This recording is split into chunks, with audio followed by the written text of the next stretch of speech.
Lero Omusumba Bujjingo awabudde abakkiriza ne bannayuganda ku biki bye balina okugoberera Katonda by'asinga okwagala. Bw'onoonyiikiranga okuwulira eddoboozi lya Mukama Katonda wo, ekyo kikulu nnyo ekitusuula mu nsi kuwulira amaloboozi malala. Ate akutonda n'akugamba tolizaala. Ate akutonda n'akugamba tolifumbirwa. Ate akutonda ebigambo ebibeeraliikiriza era ebibatiisa byonna si kigambo kya Katonda. Bigambo by'abantu sitaani by'abayisaamu. Kati Mukama kyavaga nti ekinaakusukkulumya okusinga n'amawanga gonna agali ku nsi kunyiikira kuwulira kigambo kye, ddoboozi lye. Agambye nti kyannaku okuba nti nga tutandika omwezi gw'amazaalibwa ate lwe lunaku lwa siriimu mu nsi yonna, nga bangi mu mwezi guno mwe bafunira akawuka ka siriimu mu kujaguza amazaalibwa mu kifo ky'okumanya ekyaleeta Yesu ku nsi. Kati akaseera ke tuyingiramu aka Desemba kazibu nnyo.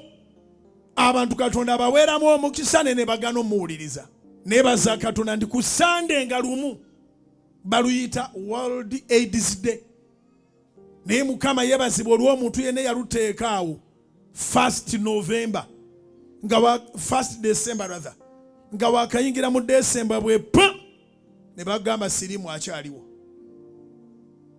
kubanga abantu bajeemerawo ne badda ne mukati.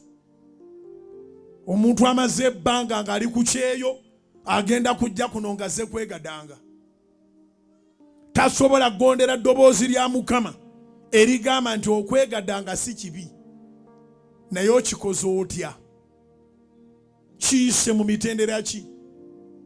Ani akutegedde? Owasizza oba oli mu bwenzi? Omusumba alabudde bankuba kyeyo abeesunga okukomawo mu ggwanga nti bangi mu kifo eky'okumanya Katonda bazze kufiira mu mwezi guno. Olunaku omulokozi lwazaalibwa Setaani yatta. Ekyo njagala obeere ng'okiwulira omulokole n'atali mulokole. Katonda yantuma okwogera n'abantu bonna abalokole n'abatali balokole. Togwa mu kitimba kya Setaani agenda kutta. Era bwe zinaawera 25 Krisimansi olw'eggulu, abantu bagenda kutambula mu kibuga nga bambadde obuntu nga tebuweze. Ate bagenda kubwambala nga tebuweze nga n'obupale tebabutaddeemu. Kigweraawo. Awo woleka obulamu. Awo woleka destiny yo. Awo woleka future yo. Lwaleero toyina siriimu naye osobola okutuuka nga 26 nga bamuyodde. Abategeezezza nti Katonda mwetegefu okubakuuma, naye nabo balina okwekuuma baleme kugwa mu kitimba kya Setaani. Katonda akukuumye, naawe weekuume.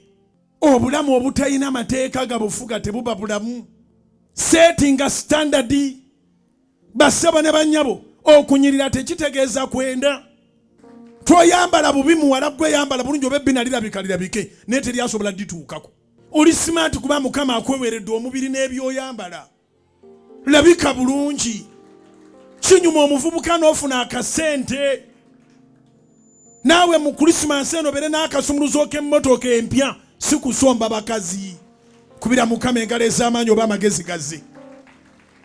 Abawabudde obutaddukira mu kyalo okusaasanya ssente mu nnaku nkulu wabula babeeko bye bazikolamu.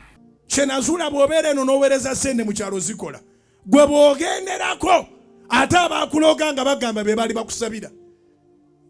Buli gw'oyitako bannange mpa ku ssente kulikayo e Kampala, mpa ku ssente kulikayo mu kibuga, mpa ku ssente. Ffe tubadde tubasabira eno musabire abaana bammwe mutuveeko.